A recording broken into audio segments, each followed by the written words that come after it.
At first it looked like Season 14 would be Ezreal's downfall, since many of his core items got changed and became strictly worse on Ezreal in particular. A good example of this would be Trinity Force, which lost its ramping attack damage passive. A passive Ezreal used to great effect both over the course of longer teamfights and during siege situations when hitting repeated Q spells. And it's by far not the only item nerf that Ezreal had to worry about. In fact, Ezreal mains were forced to experiment a lot at the start of the season as a result, which ended in truly wacky builds.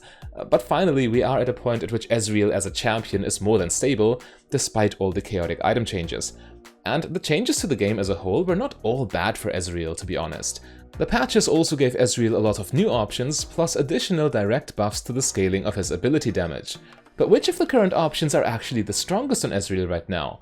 This question will be answered in this video, of course, as I give you not only Ezreal's best runes and item choices, but also show you how they play out in-game during the analysis part.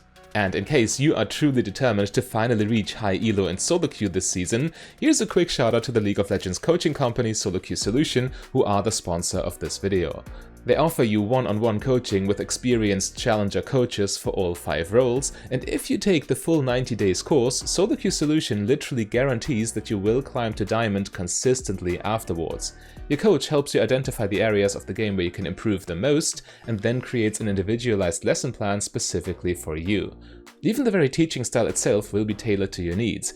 If you learn best with live in-game coaching, your coach got you covered. Or if you get better results when the coach analyzes your replays with you, they'll do exactly that. Everything tailored to your needs.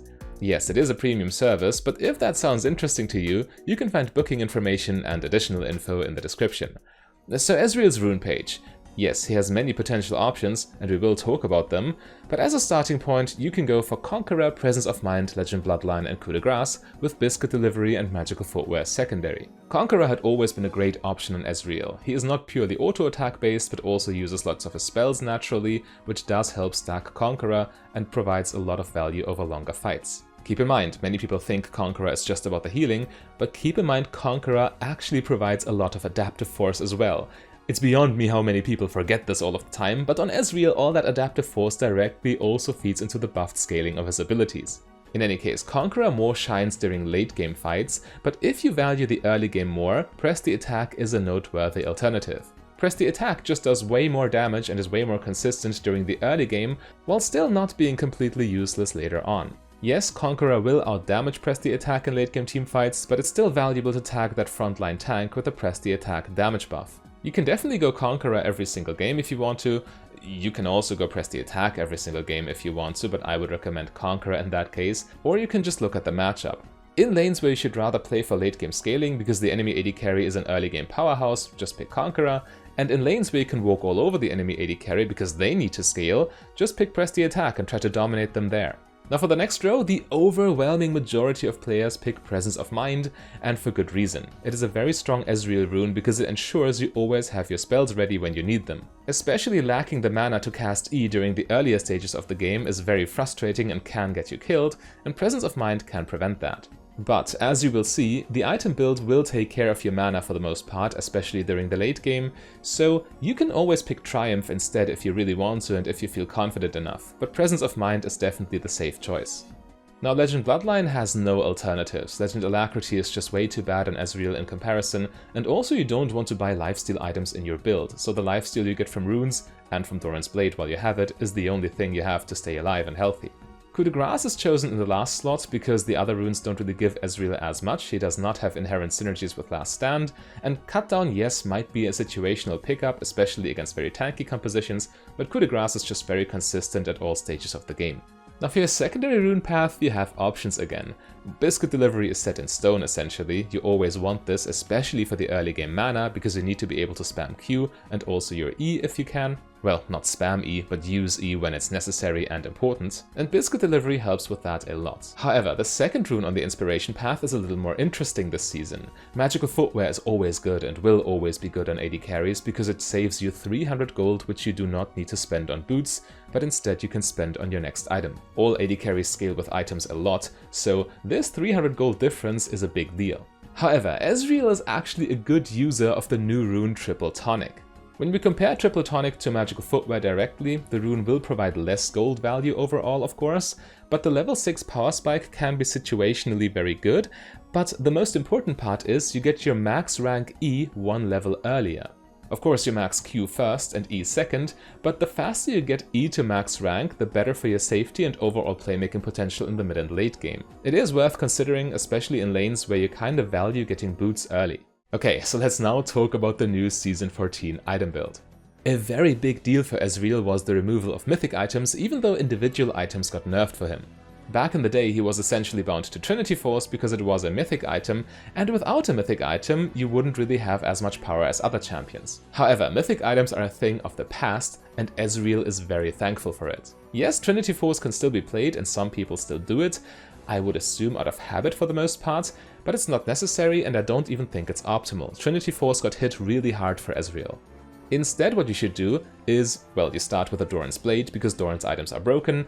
On your first base, you buy a Tear of a Goddess, and then you work towards Essence Reaver before finishing Lucidity Boots and upgrading Tear to Manamune. This is your core build. It is a build that had been used last season despite the fact it has no mythic item in it, just because it is so good. And keep in mind, Essence Reaver just got buffed, it got 100 gold cheaper, which is another big win for Ezreal. And now you can also clearly see why I say Presence of Mind is not strictly necessary. Yes, during the early game it's strong, but as soon as you hit Tear plus Essence Reaver, yes, there are situations in which it still does work, but for the most part, once you hit these items, Triumph would be better. Okay, but how do you continue this build?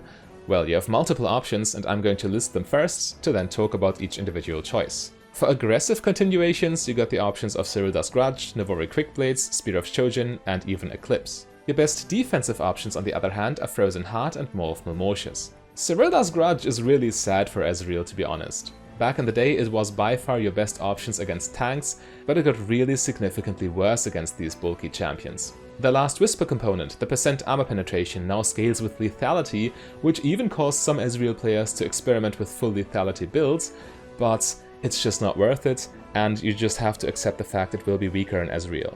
However, it is still a good pickup, it provides attack damage and ability haste, about which Ezreal cares a lot, plus still percent armor penetration, and the slow allows you to land multiple Qs more easily. Now Quick Blades is another option you still have, especially because of the synergy with Essence Reaver's crit, and it is very good against squishy team comps. The haste and attack damage are all Ezreal really needs, and the extra damage on your spells of course is also a welcome addition. However, the new Spear of Shojin almost outclasses Quick Blades in my opinion. Also very strong with very high ability haste, especially on your basic spells, plus ramping spell damage, plus extra health, which prevents the enemy from one-shotting you. Eclipse got changed a lot, and it's actually very strong on Ezreal because of the 70 attack damage it now provides, and of course the ability haste. The trigger condition of 3 separate spells or attacks is very easy to hit on Ezreal, especially when you go in there with E and Q, but the stat profile itself is just so phenomenal, especially with the ratio buffs on his spells. Now Frozen Heart has offensive synergy with Manamune, which is noteworthy, but it is a very good pickup against AD compositions. When the enemy have a Rengar or a Talon, or both, Frozen Heart can keep you alive very consistently. Against full AD comps you can even go so far as to go Frozen Heart and Guardian Angel, which I didn't list initially, but it's still of course a good AD carry item always. Morph Malmortius is your best magic resist option. It is a little sad it doesn't have any ability haste, but the general stat profile is very good in some matchups. Anyway, this is the build I recommend. Yes, Trinity Force is still okay, but in my opinion Trinity Force builds are just strictly weaker than Essence Reaver builds. And with that being said, let's go into the analysis.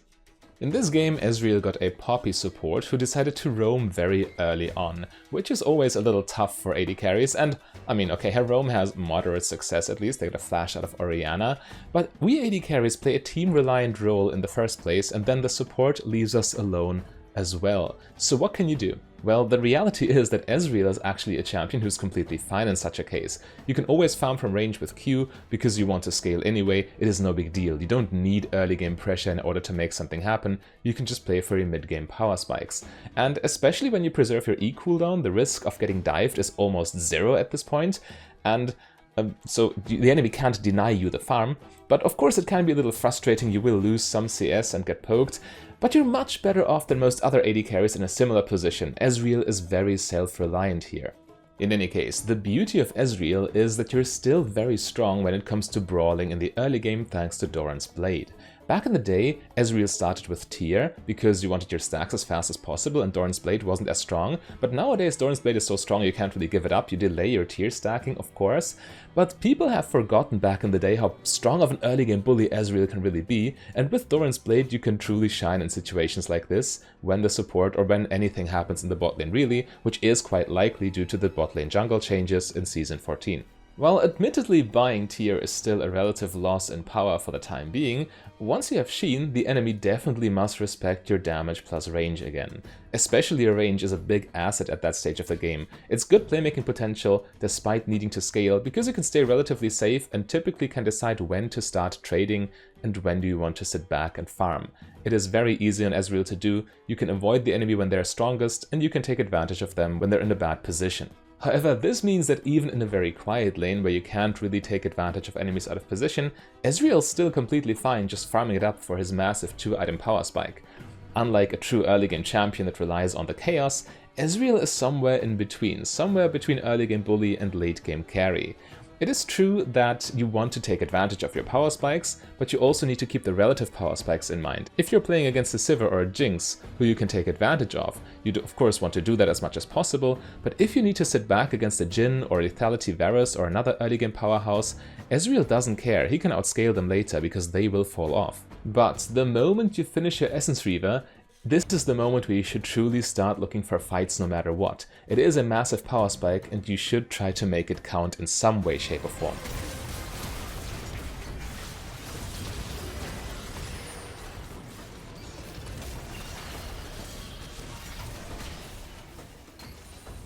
Arguably, this fight would have also worked even without the Essence Reaver power spike because blue team had such a massive numbers advantage, but there is one key takeaway here for Ezreal teamfighting in general. And this takeaway is that Ezreal always wants to press ultimate at the very start of the fight. The reason being that every target you hit will get a passive stack, which means you get your passive attack speed stacked to full before the fight even starts, essentially.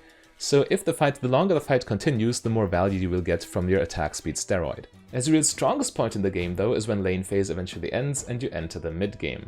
The reason is that your Q range is truly oppressive here, allows you to stay safe and to deal lots of damage with Essence Reaver, and the relative strength of the items also plays a role. The enemies are just not tanky enough yet. Even in games where you face down a lot of tanks, they don't have the armor to punish you or to outright ignore your Q damage. And in order to take optimal advantage of this power spike, you want to stay in a central position on the map and look for plays. And here Ezreal can be a lot more daring than most other AD carries, and the reason for this is of course his E-spell. It allows you to stay super safe even in sketchy situations, but of course you shouldn't overly rely on it because at this stage the cooldown can still be fairly long.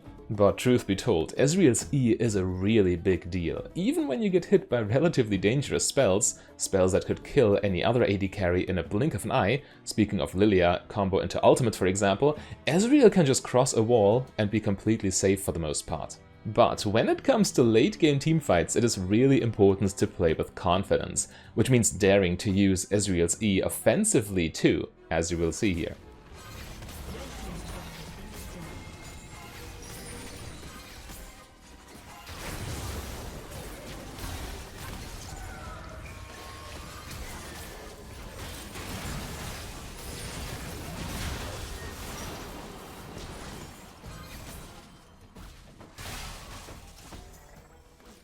Yes, in the short term you do lose your E for potential defensive maneuvers should anything go wrong and you needed to escape, but being level 13 in combination with all the cooldown reduction from your item build means you'll get back your E in no time even if you use it offensively. In this sequence alone, Ezreal was able to get in 3 aggressive E's in one single fight, which is a lot of mileage from one spell, which in the early game admittedly has a very long cooldown. However, it is important to switch gears eventually. In any case, keep in mind that Ezreal on average gets outscaled eventually by late game hypercarries like Jinx or Sivir, but he of course himself outscales early game focused AD carries like Lethality Varus for example. So the question of when you need to play like a lane bully and when you can sit back and farm with no worries always also depends on the matchup. And if you enjoy AD carries with early game playmaking potential, you can also check out my Draven guide by clicking the link on your screen.